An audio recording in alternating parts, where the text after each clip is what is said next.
Love is blind but marriage is a I opener ಅಂತ.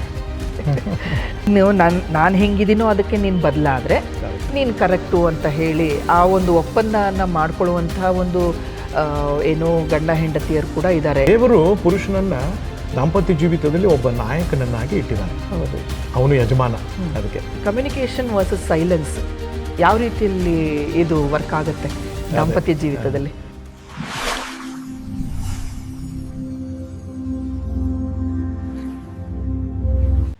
ನಮಸ್ಕಾರ ವೀಕ್ಷಕರೇ, ಈ ಒಂದು ಕನ್ನಡ ಕಾರ್ಯಕ್ರಮಕ್ಕೆ ಸ್ವಾಗತ. ಇಂದಿನ ಕಾರ್ಯಕ್ರಮದಲ್ಲಿ ನಮ್ಮ ಮಧ್ಯದಲ್ಲಿದ್ದಾರೆ ವಿಜಯ್ ಹೆಬ್ಬಾಳ್ ಅವರು ಈ ಒಂದು ಕುಟುಂಬದ ಒಂದು ಕೌನ್ಸ್ಲಿಂಗ್, ಸ್ಟೂಡೆಂಟ್ಸ್ ಕೌನ್ಸ್ಲಿಂಗ್, ಈ ಎಲ್ಲ ರೀತಿಯಾದಂಥ ಒಂದು ವಿಚಾರದಲ್ಲಿ ಅವರು ತೊಡಗಿದ್ದಾರೆ. ಹಾಗಾಗಿ ಈ ಒಂದು ಕಾರ್ಯಕ್ರಮದಲ್ಲಿ ಮದುವೆಯ ವಿಚಾರದಲ್ಲಿ ನಾವು ಮಾತನಾಡಲಿಕ್ಕಿದ್ದೇವೆ. ಹಾಗಾಗಿ ಈ ಒಂದು ಕಾರ್ಯಕ್ರಮದಲ್ಲಿ ಅನೇಕ ವಿಚಾರಗಳನ್ನು ಇವರ ಮುಖಾಂತರವಾಗಿ ನೀವು ಕೇಳಲಿಕ್ಕಿದ್ದೀರಿ. ನಮಸ್ಕಾರ, ಈ ಒಂದು ಕಾರ್ಯಕ್ರಮಕ್ಕೆ ನಿಮಗೆ ಸ್ವಾಗತ. ಮೊದಲನೇ ವರ್ಷದ ಒಂದು ಮದುವೆ ಅಂತ ಹೇಳಿ ನಾವು ಅಂದ್ಕೊಂಡಿದ್ದೀವಿ ಈ ಕಾರ್ಯಕ್ರಮದಲ್ಲಿ ಮಾತಾಡೋಣ ಅಂತ. ಮೊದಲನೇ ವರ್ಷದಲ್ಲಿ ಮದುವೆ ಅಂತ ಹೇಳಿದ ತಕ್ಷಣವೇ ಹುಡುಗಿಗೆ ವಿಪರೀತವಾದಂಥ ಒಂದು ಏನು ಎಕ್ಸ್ಪೆಕ್ಟೇಷನ್ಸ್ ಅನ್ನುವಂಥದ್ದು ಇರುತ್ತೆ. ಅಂದರೆ ಲೈಫ್ ಪಾರ್ಟ್ನರ್ ಈ ರೀತಿಯಲ್ಲಿರಬೇಕು. ಮದುವೆಗಿನ್ನ ಮುಂಚೆ ಅವರು ಏನು ತಿಳ್ಕೊಳ್ಳದೇನೆ ಕಾಲಿಟ್ಟಿರಬಹುದು ಅಥವಾ ಎಲ್ಲ ತಿಳ್ಕೊಂಡು ಮದುವೆ ಆಗಿರಬಹುದು. ಸೊ ಇದೆರಡರ ಒಂದು ವ್ಯತ್ಯಾಸದಲ್ಲಿ ಆಗುವಂಥ ಬದಲಾವಣೆಗಳು ಏನೇನು? ತುಂಬ ಸಂತೋಷ ಇವತ್ತು ನನ್ನನ್ನು ಆಮಂತ್ರಿಸಿ ಈ ಒಂದು ಕಾರ್ಯಕ್ರಮದಲ್ಲಿ ನಿಮ್ಮ ಜೊತೆಗೆ ಬಹಳ ವಿಶಿಷ್ಟವಾದ ಒಂದು ವಿಷಯದ ಬಗ್ಗೆ ಚರ್ಚೆ ಮಾಡಲಿಕ್ಕೆ ಮತ್ತು ಇಂದಿನ ದಿನಮಾನಗಳಲ್ಲಿ ಜನರೆಲ್ಲರೂ, ಅದರಲ್ಲೂ ವಿಶೇಷವಾಗಿ ಪಾಲಕರು ಮತ್ತು ಹುಡುಗಿಯರು ಗಮನಿಸಬೇಕಾದಂಥ ಬಹಳ ಪ್ರಾಮುಖ್ಯವಾದಂಥ ಒಂದು ವಿಷಯ. ನೀವು ಕೇಳಿದ ಪ್ರಶ್ನೆಗೆ ಉತ್ತರಿಸೋಕ್ಕಿಂತ ಮೊದಲು ಒಂದೆರಡು ವಿಷಯಗಳನ್ನು ನಾನು ಹೇಳಿ ಬಯಸ್ತೇನೆ. ಏನಂತಂದರೆ, ಫೀಬಾ ರೇಡಿಯೋ ನೀವು ಮಾಡ್ತಾ ಇರುವಂಥ ಈ ಒಂದು ಸೇವೆ, ಇದನ್ನು ನಾನು ಶ್ಲಾಘಿಸಬೇಕು.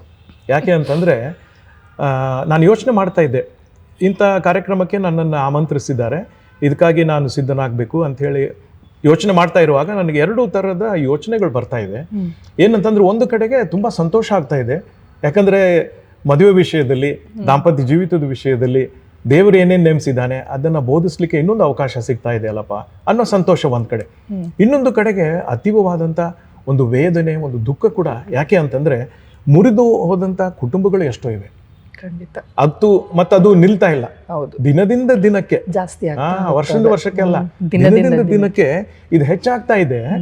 ಮನುಷ್ಯನು ಒಂದು ಕಡೆಗೆ ಅವನ ಜಾಣತನ ಹೆಚ್ಚಾಗ್ತಾ ಇದೆ, ಆದ್ರೆ ಇದರಲ್ಲಿ ಅವನು ಜಾಣನಾಗ್ತಾ ಇಲ್ಲ ಅಲ್ಲ ಅನ್ನುವಂಥ ವೇದನೆ ಕೂಡ ಇದೆ. ಅದಕ್ಕಾಗಿ ನಾನು ನಿಮ್ಮ ಸೇವೆ ಮತ್ತು ಫೀಬಾದ ಮೂಲಕವಾಗಿ ಆಗ್ತಾ ಇರುವಂಥ ಇಂಥ ಒಂದು ಸೇವೆ ಇನ್ನೂ ಹೆಚ್ಚಾಗಲಿ ಅಂತ ಹೇಳಿ ನಾನು ಬಯಸ್ತೇನೆ, ಪ್ರಾರ್ಥನೆ ಮಾಡ್ತೇನೆ. ಅದರ ಜೊತೆಗೆ ಒಂದು ಯೋಚನೆ ನನಗೆ ಬರ್ತಾ ಇದೆ, ಒಂದು ಫೀಬಾ ರೇಡಿಯೋ ಭಾರತದಲ್ಲಿ ಸಾಕಾ ಅಲ್ವಾ? ಒಂದು ಫೀಬಾದವರು, ಒಬ್ಬ ಶೀಬಾ ಸಿಸ್ಟರು ಇಂಥ ಒಂದು ವಿಷಯವನ್ನು ಚರ್ಚೆ ಮಾಡಿದರೆ ಸಾಕಾ ಅನ್ನುವಂಥ ಪ್ರಶ್ನೆಗೆ ನಮಗೆ ಉತ್ತರ ಗೊತ್ತೇ ಇದೆ, ಸಾಕಾಗಲ್ಲ. ಇಂಥ 100 ಸೇವೆಗಳು ಕೂಡ ನಮ್ಮಲ್ಲಿ ಬಂದರೂ ಸಹಿತ ಅದು ಕಡಿಮೆ ಆಗ್ತಾ ಇದೆ ಅನ್ನುವಂಥದ್ದು. ಅದಕ್ಕಾಗಿ ನಮಗೆ ದೇವರು ಕೊಡುವಂಥ ಅವಕಾಶಗಳನ್ನು ನಾವು ಉಪಯೋಗ ಮಾಡೋಣ. ನಮ್ಮ ಕುಟುಂಬಗಳಿಂದ ನಾವು ಆರಂಭ ಮಾಡೋಣ, ನಮ್ಮ ಸಮುದಾಯಗಳಿಂದ ಅಲ್ವೇ ಆರಂಭ ಮಾಡ್ತಾ ನಾವು ಮುಂದೆ ಹೋಗ್ಲಿಕ್ಕೆ ನಾವು ಪ್ರಯತ್ನ ಪಡೋಣ. ಈಗ ನೀವು ಕೇಳಿದ ಪ್ರಶ್ನೆಗೆ ಬರ್ಬೇಕಂತಂದರೆ, ಮೊದಲೇ ವರ್ಷದಲ್ಲಿ ಕಾಲಿಡುವಂಥ ಅಥವಾ ದಾಂಪತ್ಯ ಜೀವಿತದಲ್ಲಿ ಕಾಲಿಡುವಂಥ ಸಮಯದಲ್ಲಿ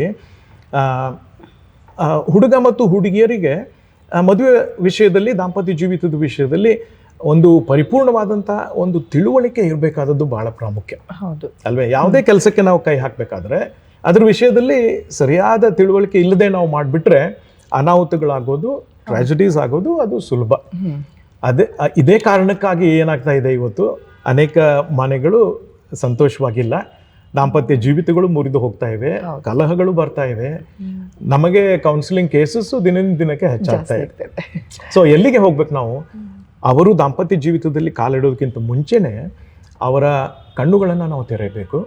ದಾಂಪತ್ಯ ಜೀವಿತ ನೇಮಿಸಿದವರು ಯಾರು, ಅದರ ತಿಳುವಳಿಕೆಯ ವಿಷಯದಲ್ಲಿ ಇರುವಂಥ ಎಲ್ಲ ಅಂಶಗಳು ಏನಿದೆ ಅವುಗಳನ್ನು ತಿಳ್ಕೊಂಡು, ದೇವರು ಹೇಗೆ ಅದನ್ನು ಸೃಷ್ಟಿ ಮಾಡಿದ್ದಾನೆ, ನಾವು ಹೇಗೆ ಅದನ್ನು ನಾವು ಅರ್ಥ ಮಾಡಿಕೊಂಡು ಅದರಲ್ಲಿ ನಡಿಬೇಕನ್ನುವಂಥ ಆ ಸಂಪೂರ್ಣ ತಿಳುವಳಿಕೆಯಿಂದ ಯಾವಾಗ ಒಬ್ಬ ಹುಡುಗ ಹುಡುಗಿ ಮತ್ತು ಪಾಲಕರು ಬೆಂಬಲ ಮಾಡಿ ಕಳಿಸ್ತಾರೋ ಅಷ್ಟು ಸಂತೋಷ ಸಮಾಧಾನದಲ್ಲಿ ಆ ದಂಪತಿಗಳು ಮುಂದೆ ಹೋಗ್ಬೇಕು. ಓಕೆ, ಈಗ ಈ ಮದುವೆ ಅನ್ನುವಾಗ ಮೊದಲನೇ ವರ್ಷದ ಒಂದು ಮದುವೆನಲ್ಲಿ ಭ್ರಮೆ ಜಾಸ್ತಿ ಇರುತ್ತೆ ಅಲ್ವಾ? ಅಂದ್ರೆ ನನ್ನ ಗಂಡ ಈ ತರ ಇರಬೇಕು ಒಂದು, ಇನ್ನೊಂದು ನಾನು ಹೇಳ್ದಂಗೆ ಕೇಳ್ತಾರಾ, ನಾನು ಹೇಳ್ದಂಗೆ ಮಾಡ್ತಾರಾ, ನನ್ನ ಪ್ರೀತಿ ಮಾಡ್ತಾರಾ ಅನ್ನುವಂಥ ಒಂದು ಭ್ರಮೆಯಲ್ಲಿ ಕೂಡ ಇರ್ತಾರೆ. ಭ್ರಮೆ ಅನ್ನೋದ್ಕಿಂತ ಏನಂದ್ರೆ ನನ್ಗೇನೋ ಅದು ಡೌಟ್ ಅಂತಾನು ಹೇಳ್ಬೋದಲ್ವರ? ಡೌಟ್ ಅಂತಾನು ಹೇಳ್ಬೋದು. ಯಾಕಂದ್ರೆ ಖಚಿತವಾಗಿಲ್ಲ ಆ ವಿಷಯದಲ್ಲಿ. ಹೌದು, ಯಾಕೆಂದ್ರೆ ನೀವು ಇವಾಗ ಹೇಳಿದ್ರಿ, ನಾವು ಫಸ್ಟ್ ಅದಕ್ಕೆ ಕಾಲಿಡೋಕ್ಕಿಂತ ಮುಂಚಿತವಾಗಿ ಒಳ್ಳೆ ರೀತಿಯಲ್ಲಿ ಅದನ್ನ ಅರ್ಥ ಮಾಡಿಕೊಂಡು ಒಳ್ಳೆ ಚಾಯ್ಸ್ ಅನ್ನ ನಾವು ಮಾಡಬೇಕು ಅಂತ. ಈಗ ಒಳ್ಳೆ ಚಾಯ್ಸೇ ಮಾಡಿದ್ದಾರೆ ಅಂತ ತಿಳ್ಕೊಳ್ಳಿ, ಓಕೆ, ಅದರಲ್ಲಿ ಭ್ರಮೆ ಜಾಸ್ತಿ ಆಗಿದೆ. ಏನು, ನನ್ನ ಗಂಡ ಈ ರೀತಿಯಲ್ಲಿ ಇರಬೇಕು, ನನ್ನ ಹೆಂಡತಿ ಈ ರೀತಿಯಲ್ಲಿ ಇರಬೇಕು. ಸೊ ಈ ರೀತಿಯಾದಂಥ ಒಂದು ಪರಿಸ್ಥಿತಿಯಲ್ಲಿ ಒಂದು ಹುಡುಗ ಅಥವಾ ಒಂದು ಹುಡುಗಿಯ ಒಂದು ಏನಂದ್ರೆ ಆಲೋಚನೆಗಳು ಯಾವ ರೀತಿಯಲ್ಲಿ ಇರಬೇಕು, ಅವರನ್ನ ಯಾವ ರೀತಿಯಲ್ಲಿ ಸರಿಪಡಿಸ್ಬೋದು. ನಾವು ಸರಿಪಡಿಸ್ಲಿಕ್ಕೆ ಆಗೋದಿಲ್ಲ, ಆದ್ರೂ ನಾವು ಕೊಡುವಂತ ಒಂದು ಮಾತುಗಳಿಂದ ಕೇಳಿಸ್ಕೊಳ್ಳೋರಿಗೆ ಅದೊಂದು ಉಪಯೋಗ ಆಗ್ಬೋದಲ್ರ? ಹೌದು, ಸರಿ. ನೀವು ಇದನ್ನ ಕೇಳ್ತಾ ಇರ್ಬೇಕಾದ್ರೆ ನನಗೊಂದು ಇಂಗ್ಲಿಷ್ನಲ್ಲಿ ಒಂದು ಸ್ಟೇಟ್ಮೆಂಟ್ ನೆನಪಾಗ್ತಾ ಇದೆ. ಏನಂತಂದ್ರೆ, love is blind but marriage is a I opener ಅಂತೆ. ಸೊ ಈ ಪರ್ಫೆಕ್ಟ್ ಪಾರ್ಟ್ನರ್ ಅನ್ನುವಂಥ ಈ ಏನೊಂದು ಭ್ರಮೆ ಇದೆ ಅಲ್ಲ, ನಾನು ಮದುವೆ ಆಗ್ತಾ ಇರೋನು ಪರ್ಫೆಕ್ಟಾಗಿ ಇರ್ತಾನೆ, ಇವಳು ಪರ್ಫೆಕ್ಟಾಗಿ ಇರ್ತಾಳೆ ಅಂತ ಹೇಳಿರುವಂಥ ಭ್ರಮೆ ಅದು ನಿಜವಾಗ್ಲೂ ಸತ್ಯ ಅಲ್ಲ. ಈಗ ನಮ್ಮ ಅನುಭವದಿಂದ ನಮಗೆ ಗೊತ್ತೇ ಇದೆ ಯಾವ ವ್ಯಕ್ತಿನೂ ಪರ್ಫೆಕ್ಟ್ ಅಲ್ಲ. ಎಲ್ಲರಲ್ಲೂ ಒಂದು ಥರದ ನ್ಯೂನತೆಗಳು ಬಲಹೀನತೆಗಳು ಇದ್ದದ್ದೇ. ಅದಕ್ಕೋಸ್ಕರ ಈ ಭ್ರಮೆಯನ್ನು ಇಟ್ಕೊಂಡು ದಾಂಪತ್ಯ ಜೀವಿತದಲ್ಲಿ ಕಾಲಿಟ್ಟು ಆಮೇಲೆ ಏನಾಗುತ್ತೆ, ನಿರಾಶೆಗೆ ಹೋಗ್ಬಿಡ್ತಾರೆ. ನಾನು ಹೀಗೆ ಎಕ್ಸ್ಪೆಕ್ಟ್ ಮಾಡಿದ್ದೆ, ಹೀಗಾಗಲಿಲ್ಲ ಅಂತ ಹೇಳಿ. ಅದಕ್ಕೆ ಅವರ ಕಣ್ಣುಗಳು ಮದುವೆ ಆದಮೇಲಲ್ಲ ತೆರಿಬೇಕಾಗಿರೋದು, ಮದುವೆಗಿಂತ ಮುಂಚೆ. ಅದಕ್ಕೆ ನೋಡಿ, ಪ್ರೀತಿಯಲ್ಲಿರುವಂಥ ಅಥವಾ ಎಂಗೇಜ್ಮೆಂಟ್ ಆಗಿರುವಂಥ ಹುಡುಗಿಯರನ್ನು ನೀವು ನೋಡಿದರೆ ಅವರು ಗ್ಲಾಸಸ್ ಹಾಕ್ಕೊಂಡಿರ್ತಾರೆ. ಅದಕ್ಕೆ ಇಂಗ್ಲೀಷ್ನಲ್ಲಿ ರೋಸಿ ಗ್ಲಾಸಸ್ ಅಂತಾರೆ ಅಥವಾ ಲವ್ ಗ್ಲಾಸಸ್ ಅಂತ. ಸೊ ಆ ಗ್ಲಾಸಸ್ ಯಾರು ಹಾಕ್ಕೊಂಡಿರ್ತಾರಲ್ಲ ಅವರಿಗೆ ಇನ್ನೊಬ್ಬ ವ್ಯಕ್ತಿ ಪರ್ಫೆಕ್ಟಾಗಿ ಕಾಣ್ತಾನೆ, ಅವನ ತಪ್ಪುಗಳು ಎದ್ದು ಕಾಣಲ್ಲ, ಅವನು ಏನೇನು ಒಳ್ಳೇದು ಮಾಡ್ತಾನೆ ಅದಷ್ಟೇ ಕಾಣ್ತದೆ. ಸೊ ಇಂಥ ಭ್ರಮೆಗಳು ಈ ರೀತಿಯಾದಂಥ ದೃಷ್ಟಿಯನ್ನು ಇಟ್ಕೊಂಡಿರೋ ಕಾರಣ ಹೆಚ್ಚು ಆಗ್ತಾ ಮುಂದೆ ಹೋಗ್ತವೆ. ಅದರಿಂದ ಬಿಡುಗಡೆಯನ್ನು ಕೊಡಬೇಕಾದವರು ತಿಳುವಳಿಕೆ ಇದ್ದವ್ರೆ, ಮದುವೆ ದಾಂಪತ್ಯ ಜೀವಿತದಲ್ಲಿ ಇದ್ದವರು, ಅನುಭವ ಮಾಡಿದಂಥವರು, ಕೌನ್ಸಿಲರ್ಸ್ ಆಗಿ ಯಾರು ಹಿರಿಯರಿದ್ದಾರೆ. ಓಕೆ, ಬಟ್ ಅದು ಆ ತಿಳುವಳಿಕೆನ ಅಕ್ಸೆಪ್ಟ್ ಮಾಡ್ಕೊಳ್ಳೋಕ್ಕೆ ಇವ್ರು ರೆಡಿ ಇರೋದಿಲ್ಲ. ಓಕೆ, ಸೊ ಅಂಥ ಸಮಯದಲ್ಲಿ ಏನಾಗ್ತದೆ, ನಾವು ಆದಷ್ಟು ಪ್ರಯತ್ನ ಮಾಡಬೇಕು ನಮ್ಮ ಕಡೆಯಿಂದ. ಕೆಲವರು ಬೇಡ ಅಂತ ಹೇಳ್ತಾರೆ, ಅವರಿಗೆ ನಾವೇನು ಮಾಡ್ಲಿಕ್ಕೆ ಬರಲ್ಲ. ನೀವು ಮತ್ತೆ ಬಿದ್ದೆ ಕಲಿತೀರಪ್ಪ ಅಂತಂದ್ರೆ ಹಾಗೆ ಮಾಡಿ ಅಂತ ಹೇಳಿ ನಾವು ಅವ್ರನ್ನ ಬಿಡಬೇಕಾಗುತ್ತೆ. ಆದರೆ ದೇವರು ಮನುಷ್ಯನಿಗೆ ಸ್ವಲ್ಪ ಆದರೂ ಕಾಮನ್ ಸೆನ್ಸ್ ಕೊಟ್ಟಿದ್ದಾನೆ ಅಲ್ವೇ? ಈಗ ಒಂದು ತಗ್ಗಿನಲ್ಲಿ ಒಬ್ಬ ಬೀಳ್ತಾನೆ, ಬಿದ್ದ ಮೇಲೆ ನೆಕ್ಸ್ಟ್ ಟೈಮ್ ಅದೇ ಹಾದಿಯಲ್ಲಿ ಹೋಗುವಾಗ ಅವನು ಎಚ್ಚರ ವಹಿಸ್ತಾನೆ. ಇಲ್ಲ, ನಾನು ಅದೇ ಮತ್ತೆ ಬೀಳ್ತೀನಿ, ನಾನು 10 ಸಾರಿ ಹೋದ್ರೆ 10 ಸಾರಿನೂ ಬೀಳ್ತೀನಿ ಅಂತ ಹೇಳೋರು ಇಲ್ಲ, ಆದರೂ ಇದ್ದಾರೆ ಕೆಲವರು. ಅದಕ್ಕೆ ನಾವು ಹೆಚ್ಚು ಒತ್ತಾಯ ಮಾಡಲಿಕ್ಕೆ ನಾವು ಬರಲ್ಲ, ಆದರೆ ತಿಳುವಳಿಕೆಯನ್ನು ನಾವು ಹೆಚ್ಚಿಸುವಂಥ ಒಂದು ಕಾರ್ಯ ಏನಿದೆ ಅದನ್ನು ನಾವು ಮಾಡಬೇಕಾಗಿರೋದು ಭಾಳ ಪ್ರಾಮುಖ್ಯ. ಅದನ್ನು ನಾವು ಮಾಡ್ತಾ ಹೋಗಬೇಕು. ಮತ್ತು ಪರ್ಫೆಕ್ಟ್ ಅನ್ನುವಂಥ ಈ ದಂಪತಿಗಳನ್ನು ಹುಡುಕುವಂಥವ್ರು ಏನಿದಾರಲ್ಲ, ಅವರು ಅರ್ಥ ಮಾಡ್ಕೊಳ್ಬೇಕೇನಂತಂದರೆ, ಯಾವ ಪರ್ಫೆಕ್ಷನ್ ನಾನು ನೋಡ್ತಾ ಇದ್ದೇನೆ ಅಂತೇಳಿ ಅಲ್ವೇ? ಸೌಂದರ್ಯದಲ್ಲಿ ಆಗಲಿ, ಹೊರಗಿನ ತೋರಿಕೆಯಲ್ಲಾಗಲಿ, ಅಥವಾ ಅವನ ಭಾವಗಳಾಗಲಿ ಪರ್ಫೆಕ್ಷನ್ ಅಲ್ಲ ಅದರಲ್ಲಿರೋದು. ಅವನ ಭಾವನಾತ್ಮಕವಾದಂಥ ಒಂದು ಜೀವಿತ ಅಲ್ವೇ? ಇದರಲ್ಲಿ ಅವರು ಸ್ವಲ್ಪ ಪರ್ಫೆಕ್ಟ್ ಆಗಿಬಿಟ್ರೆ ಸಂಬಂಧಗಳಿಗಾಗಿ ಅವರು ಸಿದ್ಧರಾಗಿದ್ದಾರೆ ಅನ್ನೋದನ್ನು ನಾವು ಹೇಳ್ಬೋದು. ಓಕೆ, ಈಗ ನೀವು ಹೇಳುವಾಗ ನನಗೆ ಇನ್ನೊಂದು ಪ್ರಶ್ನೆ ನನಗೆ ಮನಸ್ಸಿಗೆ ಬಂತು. ಏನಂದರೆ, ಈ ಪರ್ಫೆಕ್ಟ್ ಅಂತ ವರ್ಡ್ನ ಯೂಸ್ ಮಾಡ್ತಾರಲ್ಲ, ನನಗೆ ಪರ್ಫೆಕ್ಟ್ ಆಗಿರೋಂಥ ವ್ಯಕ್ತಿನೇ ಬೇಕು. ಏನು ಅಂತ ಅಂದರೆ, ಆತ ಚೆನ್ನಾಗಿ ಕೆಲಸ ಮಾಡಬೇಕು, ಹಣ ಸಂಪಾದಿಸಬೇಕು, ಮನೆ ಇರಬೇಕು. ಸೊ ಈಗಿನ ಒಂದು ಹುಡುಗಿ ಆಗಿರ್ಬೋದು, ಹುಡುಗ ಆಗಿರ್ಬೋದು, ಇದನ್ನೇ ಜಾಸ್ತಿ ಅದ್ರ ಮೇಲೆ ಒತ್ತಡ ಕೊಟ್ಟು ಅವ್ರ ಲೈಫನ್ನು ಇದು ಮಾಡ್ತಾ ಇದ್ದಾರೆ. ಅವ್ರಿಗೇನು ಹೇಳಲಿಕ್ಕೆ ಇಷ್ಟಪಡ್ತೀರಿ? ಕರೆಕ್ಟ್. ಈಗ ನೋಡಿ, ಏನಾಗಿದೆ, ನಾವು ಜೀವಿಸುವಂಥ ಜಗತ್ತು ಒಂದು ದ್ರವ್ಯಾಧಾರಿತವಾದ ಒಂದು ಸಮಾಜ ಆಗೋಗ್ಬಿಟ್ಟಿದೆ. ಅದಕ್ಕೆ ಮಟೀರಿಯಲಿಸ್ಟಿಕ್ ವರ್ಲ್ಡ್ ಎಂಬುದಾಗಿ ನಾವು ಹೇಳ್ತೇವೆ. ಇಂಥ ಒಂದು ಜಗತ್ತಿನಲ್ಲಿ ಬೆಳೀತಾ ಇರುವಂಥ ಮಕ್ಕಳು ಸಾಮಾನ್ಯವಾಗಿ ಹೊರಗಿನ ಸಂಗತಿಗಳನ್ನು ನೋಡ್ತಾರೆ. ಯಾವುದು ಪಾಪ್ಯುಲರ್ ಆಗಿದೆ, ಅದೇ ಅಲ್ವಾ? ಯಾವ ಜನರು ಚೆನ್ನಾಗಿ ಸಂತೋಷ ಪಡ್ತಾ ಇದ್ದಾರೆ, ಐಶ್ವರ್ಯವಂತರು ಆಗಿದ್ದರೆ ನಮಗೆ ಚೆನ್ನಾಗಿರ್ತದೆ, ಸೌಂದರ್ಯರಾಗಿ ಇದ್ದರೆ ಚೆನ್ನಾಗಿರ್ತದೆ. ಈ ಬಾಲಿವುಡ್ನಲ್ಲಿ ನಾವು ನೋಡ್ತೀವಲ್ಲ, ಇಂಥ ಆ್ಯಕ್ಟರ್ಸ್ ಅವ್ರಿಗಿರೋ ಬ್ಯೂಟಿ ನಮಗಿದ್ರೆ ಸಾಕು ಅಂತ ಹೇಳಿ ಏನೇನೋ ಕನಸು ಕಾಣ್ತಾ ಇರ್ತಾರೆ. ಆ ಕನಸಿನ ಲೋಕದಿಂದ ಅವರನ್ನು ಬಡಿದೆಬ್ಬಿಸ್ಬೇಕಾಗುತ್ತೆ. ಹೌದು ಅಲ್ವೇ? ಸೊ ಅದಕ್ಕೆ ಅಂಥ ಟೈಮ್ನಲ್ಲಿ ಹೊರಗಿನ ತೋರಿಕೆಗಳು ಮುಖ್ಯ ಅಲ್ಲ, ಅವು ಸಮಯದ ಜೊತೆಗೆ ಗತಿಸಿ ಹೋಗ್ಬಿಡ್ತವೆ. ಓಕೆ, ಆಂತರ್ಯದ ಸೌಂದರ್ಯವೇ ಮುಖ್ಯ. ನಿನ್ನ ಹೃದಯದ ಸೌಂದರ್ಯ, ನಿನ್ನ ಆತ್ಮದ ಸೌಂದರ್ಯ ಅದು ಮುಖ್ಯ ಅನ್ನೋದನ್ನ ಮದುವೆ ಆಗ್ಲಿಕ್ಕಿರುವಂಥ ಇಬ್ಬರು ಕೂಡ ತಮ್ಮ ತಮ್ಮ ವಿಷಯದಲ್ಲಿ ಮೊದಲು ಅದನ್ನು ಗ್ರಹಿಸ್ಬೇಕು. ನಾವು ಸಾಮಾನ್ಯವಾಗಿ ಈಗ ಹುಡುಗ ಹುಡುಗಿ ಹುಡುಕುವಂಥ ಸಮಯದಲ್ಲಿ ನಾವು ಹೇಳ್ತೇವೆ, ಒಂದು ಸ್ಟೇಟ್ಮೆಂಟ್ ನಾವು ಯೂಸ್ ಮಾಡ್ತೇವೆ, ಏನಂದರೆ ಫೈಂಡಿಂಗ್ ದ ರೈಟ್ ಪಾರ್ಟ್ನರ್ ಅಂತ, ಅಲ್ವೇ? ನನಗೆ ಸರಿಯಾದ ಪಾರ್ಟ್ನರ್ ಸಿಗಬೇಕು, ಅವನನ್ನು ಹೇಗೆ ಹುಡುಕ್ಬೇಕು ಅಂತ ಹೇಳಿ. ಆ್ಯಕ್ಚುಲಿ ಅದು ತಪ್ಪು. ಅದನ್ನು ಸ್ವಲ್ಪ ನಾವು ಬದಲು ಮಾಡಿ ಇನ್ವರ್ಡ್ ಲುಕಿಂಗ್ ಮಾಡಿದರೆ ಏನಾಗುತ್ತೆ ಗೊತ್ತಾ? Being the right partner. Okay, finding the right partner. Finding ಅಂತ ಹೇಳಿ ನಾವು ಇನ್ನೊಬ್ಬರ ಮೇಲೆ ನಾವು ಹೆಚ್ಚು ಲಕ್ಷ್ಯ ಕೊಡೋದು ಬೇಡ.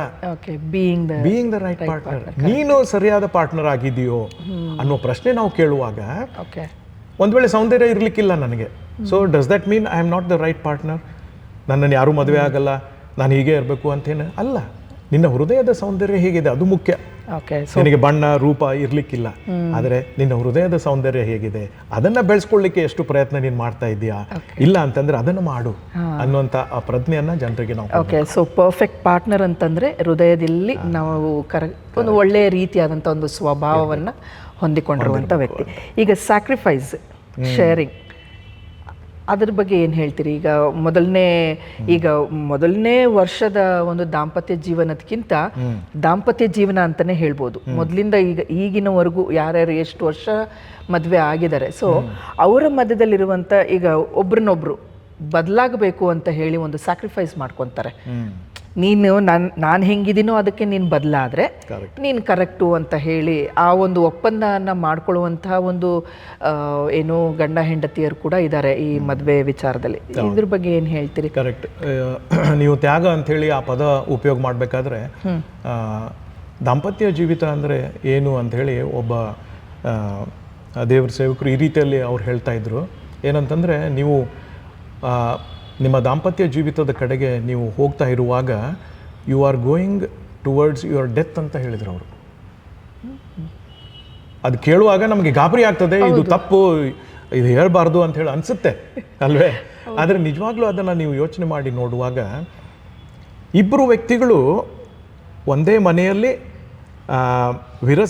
ಯಾವ ಹೋರಾಟಗಳಾಗಲಿ ಜಗಳಗಳು ಇಲ್ಲದೆ ಸಮಾಧಾನದಲ್ಲಿ ಅವರು ಜೀವಿಸಬೇಕಾದ್ರೆ ತಮ್ಮ ತಮ್ಮ ಆಶೆ ಆಕಾಂಕ್ಷೆಗಳನ್ನೇ ಇಟ್ಟುಕೊಂಡು ಜೀವನ ಮಾಡಿದರೆ ಅವರಿಗೆ ಸಾಧ್ಯವೇ ಇಲ್ಲ. ನನ್ನದೇ ನೆರವೇರಬೇಕು, ಆ ಥರ ಹಠ ಇರಬಾರ್ದು. ಓಕೆ, ಸೊ ಆ ಹಠವನ್ನು ಬಿಡಬೇಕು ಅಂತಂದ್ರೆ ನಾವು ಸಾವನ್ನಪ್ಪಬೇಕು ಅಂತ. ಅದರ ಅರ್ಥ ಏನಂತಂದ್ರೆ, ನನ್ನ ಸಂಗತಿಗಳನ್ನು ನಾನು ಬಿಟ್ಬಿಡ್ತೇನೆ, ಅವುಗಳಿಗೆ ನಾನು ಸಾಯ್ತೇನೆ. ನನ್ನ ಆಶೆಗಳು ಮುಖ್ಯ ಅಲ್ಲ, ನಾನು ಯಾರನ್ನ ಮದುವೆ ಆಗ್ತಾ ಇದ್ದೇನೋ ಅವರ ಆಶೆ ಮುಖ್ಯ. ಅದನ್ನು ಈಡೇರಿಸಲಿಕ್ಕೆ ನಾನು ಪ್ರಯತ್ನ ಮಾಡ್ಬೇಕಂತ ಹೇಳಿ ಇಬ್ಬರು ಒಪ್ಪಂದನೂ ಮಾಡ್ಕೊಳ್ಬೇಕು. ಮತ್ತೆ ತಮ್ಮ ವೈಯಕ್ತಿಕವಾಗಿ ತಮ್ಮ ಆಂತರ್ಯದಲ್ಲಿ ಅದನ್ನ ಅವರು ತಮ್ಮ ಆತ್ಮಕ್ಕೆ ಅವರು ಹೇಳ್ಕೊಂಡು ಅದರಲ್ಲಿ ಅವರು ಪ್ರವೀಣರಾಗ್ತಾ ಹೋಗ್ಬೇಕು. ಅದು ಸ್ಯಾಕ್ರಿಫೈಸ್ ಅಂತ ಹೇಳ್ತಾ ಇದ್ದೀನಿ. ಓಕೆ, ಸೊ ಇದು ಅರ್ಥ ಮಾಡ್ಕೊಳ್ಳಿಕ್ಕೆ ಬಹಳ ಕಷ್ಟ. ಯಾಕಂದ್ರೆ ಯಾರು ಕೂಡ ಇದನ್ನು ಒಪ್ಪಲ್ಲ ಸಾಮಾನ್ಯವಾಗಿ, ಅಲ್ವೇ? ಈ ಮದುವೆ ಅಂತಂದ್ರೆ ಎಂಜಾಯ್ ಮಾಡ್ಲಿಕ್ಕೆ ಇರುವಂಥದ್ದು, ನೀನೇನು ಸಾಯ್ಬೇಕಂತ ಹೇಳ್ತಾ ಇದೀಯಾ ಅಂತೇಳಿ ಅನ್ಸುತ್ತೆ ಹಾಗೆ. ಆದರೆ ಇವತ್ತು ದೇವ್ರ ಕೃಪೆಯಿಂದ ನಾನು ನನ್ನ ಹೆಂಡತಿ ಮದುವೆ ಆಗಿ 40 ವರ್ಷ ಆಯಿತು ಅಲ್ವೇ? ನಾವು ಇಷ್ಟು ದೂರ ನಾವು ಬಂದಿರೋದಾಗಿದ್ದರೆ ನಮ್ಮ ಆಶೆ ಆಕಾಂಕ್ಷೆಗಳನ್ನು ಬದಿಗಿಟ್ಟು ಇನ್ನೊಬ್ಬರ, ನಾನು ನನ್ನ ಹೆಂಡತಿಯ ಆಕಾಂಕ್ಷೆಗಳನ್ನು, ಅವಳು ನನ್ನ ಆಶೆಗಳನ್ನು ಪೂರೈಸಲಿಕ್ಕೆ ಈಡೇರಿಸಲಿಕ್ಕೆ ನಾವು ಮುಂದಾಗಿದ್ದ ಕಾರಣ ಮತ್ತು ನಮ್ಮ ಜೊತೆಗೆ ದೇವರ ಸಹಾಯ ಇದ್ದ ಕಾರಣ ನಾವು ಇಲ್ಲಿವರೆಗೂ ನಾವು ಬಂದಿದ್ದೇವೆ. ಇಲ್ಲವಾದರೆ ಮೊದಲೇ ವರ್ಷದಲ್ಲೇ ನಾವು ಗುಡ್ ಬೈ ಹೇಳ್ಬಿಡ್ತಾ ಇದ್ವಿ. ಯಾಕಂದ್ರೆ ನಾನು ಎಕ್ಸ್ಪೆಕ್ಟ್ ಮಾಡಿದ ಹಾಗೆ ಅವಳು ಇರಲಿಲ್ಲ, ಅವಳು ಎಕ್ಸ್ಪೆಕ್ಟ್ ಮಾಡಿದ ಹಾಗೆ ನಾನು ಖಂಡಿತ ಇರಲಿಲ್ಲ, ಅಲ್ವೇ? ಸೊ ಬೆಸ್ಟ್ ಟೈಮ್ ಇತ್ತು ನಾವು ಗುಡ್ ಬೈ ಹೇಳಿ ಇನ್ನೊಬ್ಬರನ್ನು ನೋಡ್ಕೊಂಡು ಬಿಡೋಣಪ್ಪ ಅಂತ ಹೇಳಿ. ಆದರೆ ದೇವರು ಆ ರೀತಿಯಲ್ಲಿ ಆಗ್ಲಿಕ್ಕೆ ನಮ್ಮನ್ನು ಬಿಡಲಿಲ್ಲ. ಯಾಕಂದರೆ ನಾವಿಬ್ಬರು ನಮ್ಮ ಜೀವಿತಗಳನ್ನು ದೇವರಿಗೆ ಒಪ್ಪಿಸಿ ಬಿಟ್ಟಿದ್ದೆವು. ಸ್ವಾಮಿ ನೀನೇ ನಮ್ಮನ್ನು ನಡೆಸು.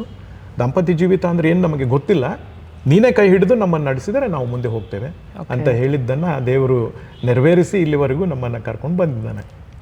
ತುಂಬ ಸಂತೋಷ. ಏಕೆಂದರೆ ಈ ದಾಂಪತ್ಯ ಜೀವಿತವನ್ನು ನಡೆಸ್ಕೊಂಡು ಹೋಗೋದು ಬಹಳ ಕಷ್ಟನೇ, ಖಂಡಿತ ಕಷ್ಟ ಅದು.